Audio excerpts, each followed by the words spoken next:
Maria Teresa had already been told her brother was tortured and murdered. All that was left was to look for his remains, but she got death threats even for doing that. She and her children had to flee her native state of Sonora. She was helped by one of Mexico's public trust funds for victims of the violence, who relocated her to this apartment. If they take me out of this refuge, then I don't know if tomorrow I will be alive or not. I don't know where I will sleep or live. And not just me, but thousands who are in this protection program. They're worried because President Andrés Manuel López Obrador's Morena party has just had a bill approved by Congress to abolish more than 100 public trust funds. The president says they're riddled by corruption and he wants the government to administer the money directly. His promise no beneficiaries will lose their funding. If sports people depend on the trust funds, they'll keep receiving support. If an artist depends on them for the grant, they won't have a problem. The only thing we're going to do is revise how that money is being spent.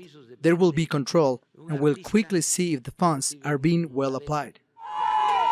But López Obrador actually indicated months back that he wants to use trust fund money for his national economic plan. He's also just said that some of the funds will be used for COVID vaccines. Many in science, arts and protection programs fear they'll lose out. The bill only needs to pass here at the Mexican Senate, and that's why these people are gathered outside. Scientists, filmmakers, artists, journalists and victims of the violence. Many of them depend on the money that's earmarked especially for them and protected within these funds. And they worry that if that disappears, they're going to be left in limbo. There's another concern too. One of the funds is specifically for natural disaster response. If that disappears, it'll be a big deal in a country plagued by earthquakes and hurricanes. But the president does have a point. The majority of trust funds do lack transparency and accountability, according to a study by Fundar, a budget analysis institution. That doesn't necessarily mean they should all be scrapped, says Sarai Salvatierra. Unfortunately, it's become a question if trust funds are good or they're bad without analyzing each one.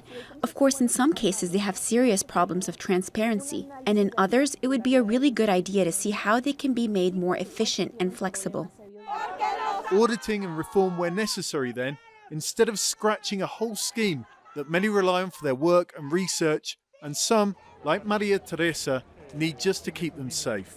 John Holman, Al Jazeera, Mexico City.